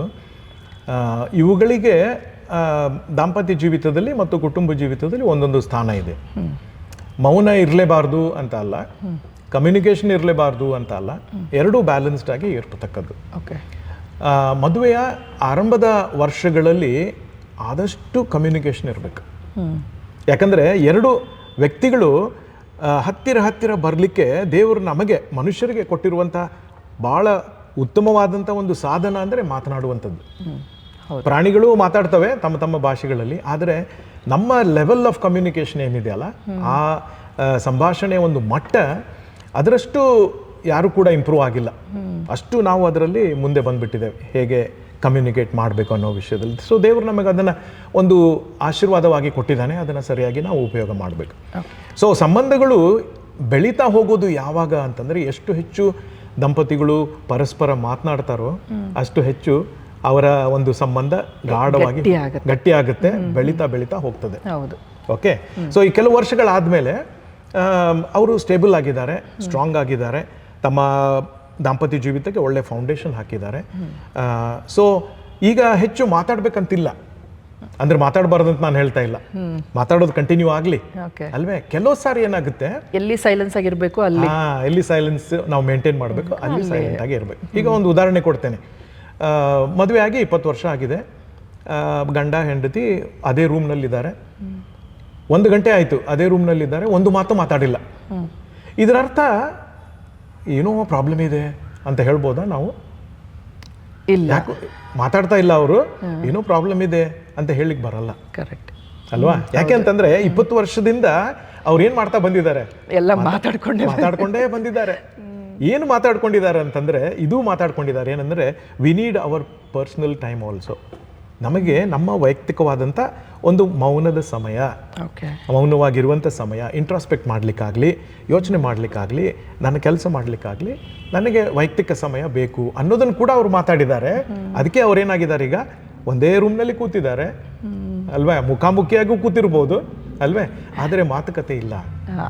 ಈ ಮಾತನ್ನ ನಮ್ಮ ವೀಕ್ಷಕರು ಏನು ಅದನ್ನ ತಪ್ಪಾಗಿ ಅರ್ಥ ಮಾಡ್ಕೊಳ್ಬಾರ್ದು ಅಲ್ವಾ. ಯಾಕೆಂದ್ರೆ ಸೈಲೆನ್ಸ್ ಆಗಿರ್ಬೇಕು, ಇಷ್ಟು ವರ್ಷ ನಾವು ಮಾತಾಡ್ಕೊಂಡು ಬಂದಿದ್ದೀವಿ, ಇವಾಗ ಸೈಲೆಂಟ್ ಆಗಿರ್ಬೇಕು ಅಂದ್ರೆ, ಈಗ ನೀವು ಹೇಳಿದ್ರಿ ಒಬ್ರನ್ನೊಬ್ರು ಅವ್ರನ್ನ ಅರ್ಥ ಮಾಡ್ಕೊಳಕ್ಕೆ, ಅಥವಾ ನಾನು ಇಷ್ಟು ವರ್ಷ ಏನ್ ಮಾಡಿದೆ, ಇವಾಗ ಏನ್ ಮಾಡ್ತಾ ಇದ್ದೀನಿ, ಮುಂದೆ ಏನ್ ಮಾಡಬೇಕು ಅನ್ನುವಂಥ ಆಲೋಚನೆಗಳನ್ನ ಮಾಡಲಿಕ್ಕೆ ಅಲ್ವಾ. ಸೊ ಇದನ್ನ ನಮ್ಮ ವೀಕ್ಷಕರು ಅದನ್ನ ತಪ್ಪಾಗಿ ಅರ್ಥ ಮಾಡ್ಕೊಳ್ಬಾರ್ದು. ಈಗ ಸೊ ಕಮ್ಯುನಿಕೇಶನ್ ಬೇಕು ಮತ್ತೆ ಸೈಲೆನ್ಸ್ ಕೂಡ ಬೇಕಾಗತ್ತೆ. ಓಕೆ ವೀಕ್ಷಕರೇ, ನಾವು ಇಲ್ಲಿವರೆಗೂ ಪರ್ಫೆಕ್ಟ್ ಪಾರ್ಟ್ನರ್ ಅಂದರೆ ಯಾರಿಗೂ ಪರ್ಫೆಕ್ಟ್ ಪಾರ್ಟ್ನರ್ ಇರೋದಿಲ್ಲ. 100% ಪರ್ಫೆಕ್ಟ್ ಅಂತ ನೀವು ಎಲ್ಲಿಂದ ಹುಡ್ಕೊಂಡು ಬರ್ತಿರೋ ಗೊತ್ತಿಲ್ಲ. ಆದರೆ ಪರ್ಫೆಕ್ಟ್ ಅನ್ನುವಾಗ ಈಗಾಗಲೇ ಸರ್ ಏನಂತ ಹೇಳಿದ್ರು ಗೊತ್ತಾ, ನಮ್ಮ ಹೃದಯದಲ್ಲಿ ನಾವೇನು ಆಲೋಚನೆ ಮಾಡ್ತೀವಿ, ಒಳ್ಳೆ ರೀತಿಯಾದಂಥ ಒಂದು ಆಲೋಚನೆ ಮಾಡಿ, ನಮ್ಮ ಹೃದಯದಲ್ಲಿರುವಂಥ ಒಂದು ಏನು ನಮ್ಮ ಆಲೋಚನೆ ಆಗಿರ್ಬೋದು, ನಮ್ಮ ತಿಳುವಳಿಕೆಗಳಾಗಿರ್ಬೋದು, ಅದು ಒಳ್ಳೆ ರೀತಿಯಲ್ಲಿರಬೇಕು. ಆವಾಗ ನಾನು ಒಳ್ಳೆಯ ವ್ಯಕ್ತಿ ಅಂತ ಹೇಳಿ ನಾನು ಹೇಳಲಿಕ್ಕೆ ಸಾಧ್ಯತೆ ಇದೆ. ಹಾಗಾಗಿ ನಮ್ಮ ಜೊತೆಲಿರುವಂತಹ ಲೈಫ್ ಪಾರ್ಟ್ನರ್ಸ್ನ ನಾವು ಯಾವುದೇ ಕಾರಣಕ್ಕೂ ಒಂದು ಡಿಗ್ರೇಡ್ ಮಾಡೋದಾಗ್ರಿ ಅಥವಾ ಈತ ನನಗೆ ಪರ್ಫೆಕ್ಟ್ ಅಲ್ಲ ಅಂತ ಹೇಳಲಿಕ್ಕೆ ಸಾಧ್ಯತೆಯೇ ಇಲ್ಲ. ಮೊದಲು ಆತ ಪರ್ಫೆಕ್ಟ್ ಇಲ್ಲ ಅಂತ ಹೇಳೋದಕ್ಕಿಂತ ಮೊದಲು ನಾನು ಪರ್ಫೆಕ್ಟ್ ಇದ್ದೀನಾ ಅನ್ನುವಂಥದ್ದನ್ನು ನಾವು ಆಲೋಚನೆ ಮಾಡ್ಕೊಳ್ಬೇಕು. ಮತ್ತು ಅದೇ ರೀತಿಯಲ್ಲಿ ಶೇರಿಂಗ್, ನಮ್ಮ ಒಬ್ರಿಗೊಬ್ಬರು ನಾವು ಯಾವ ರೀತಿಯಾದಂಥ ಒಂದು ಜೀವಿತಗಳನ್ನು ಬದಲಾಯಿಸ್ಕೊಳ್ಬೇಕು ಅಂತ ಅಂದರೆ, ಅವರ ಕಷ್ಟದಲ್ಲಿಯೂ ಕೂಡ ನಾನು ಒಂದು ಭಾಗಿ ಮತ್ತು ನನ್ನ ಕಷ್ಟದಲ್ಲೂ ಕೂಡ ಅವರು ಒಂದು ಭಾಗಿಯಾಗಿ ಒಬ್ಬರನ್ನೊಬ್ಬರು ಶೇರಿಂಗ್ ಅಂತಂದರೆ, ನಮ್ಮಲ್ಲಿರುವಂಥ ಆಲೋಚನೆಗಳನ್ನು ಮತ್ತು ಏನೇನು ತಿಳುವಳಿಕೆ ನಾನೇನು ಅಂದ್ಕೊಂಡಿದ್ದೀನೋ ಅದನ್ನು ಒಬ್ರಿಗೊಬ್ಬರು ಶೇರ್ ಮಾಡಿಕೊಂಡು ಅದರಂತೆ ನಾವು ಮುಂದೆ ನಡೆಯುವಂಥದ್ದನ್ನು ಕೂಡ ನಾವು ಕೇಳಿಸ್ಕೊಂಡ್ವಿ. ಮತ್ತು ಈ ಸೋಷಿಯಲ್ ಮೀಡಿಯಾದಲ್ಲಿ ಬರುವಂತಹ ಫೋಟೋಗಳನ್ನೆಲ್ಲ ನೋಡಿ ದಯಮಾಡಿ ನೀವು ಅದಕ್ಕೆ ಬಿದ್ದು ಹೋಗಬೇಡ್ರಿ ಮತ್ತು ಮೋಸ ಕೂಡ ಆಗಬೇಡ್ರಿ. ನಿಮ್ಮ ಕುಟುಂಬದಲ್ಲಿ ಯಾವ ರೀತಿಯಲ್ಲಿದೆ, ದೇವ್ರು ನಿಮ್ಮನ್ನು ಹೇಗೆ ಆಶೀರ್ವಾದ ಮಾಡಿದಾನೋ ಅದೇ ರೀತಿಯಲ್ಲಿ ನೀವು ಮುಂದೆ ಹೋಗಿ, ಮತ್ತು ಒಬ್ಬರನ್ನೊಬ್ಬರು ಮಾತಾಡಿ ಮತ್ತು ಸ್ವಲ್ಪ ಸಮಯ ನಿಮಗೂ ಕೂಡ ಕೊಡಿ ಅನ್ನುವಂಥದ್ದೇ ಈ ಒಂದು ಕಾರ್ಯಕ್ರಮದಲ್ಲಿ ನಿಮಗೆ ನಾವು ತಿಳಿಸಬೇಕಾದಂಥ ವಿಷಯಗಳನ್ನು ನಾವು ತಿಳಿಸಿದ್ದೇವೆ. ಹಾಗಾಗಿ ಈ ಒಂದು ಕಾರ್ಯಕ್ರಮದಲ್ಲಿ ಈ ಒಂದು ಮದುವೆ ವಿಚಾರದಲ್ಲಿ ನಿಮಗೆ ಅನೇಕ ವಿಷಯಗಳು ನಾವು ತಿಳಿಸ್ಕೊಟ್ಟಿದ್ದೇವೆ ಎಂಬುದಾಗಿ ನಾವು ನೆನೆಸ್ತೇವೆ. ಹಾಗಾಗಿ ಈ ಕಾರ್ಯಕ್ರಮವನ್ನು ವೀಕ್ಷಿಸಿದಂಥ ನಿಮ್ಮೆಲ್ಲರಿಗೆ ಹಾಗೂ ಈ ಕಾರ್ಯಕ್ರಮದ ಪರವಾಗಿ ನಮ್ಮ ಕಾರ್ಯಕ್ರಮದಲ್ಲಿ ಮಾತನಾಡಿದಂಥ ವಿಜಯ್ ಹೆಬ್ಬಾಳ್ ಅವರಿಗೆ ಧನ್ಯವಾದಗಳನ್ನು ನಾನು ಹೇಳ್ತೇನೆ. ನಿಮಗೇನಾದರೂ ಪ್ರಶ್ನೆಗಳಿದ್ದರೆ ನಮಗೆ ನೀವು ಕರೆ ಮಾಡಬಹುದು. ನಮ್ಮ ದೂರವಾಣಿ ಸಂಖ್ಯೆಯನ್ನು ನೀವು ಬರೆದಿಟ್ಕೊಳ್ರಿ, 9902606453. ಈ ಒಂದು ಕಾರ್ಯಕ್ರಮದ ಎರಡನೇ ಒಂದು ಭಾಗವನ್ನು ನಾವು ಪ್ರಸಾರ ಮಾಡಲಿಕ್ಕಿದ್ದೇವೆ.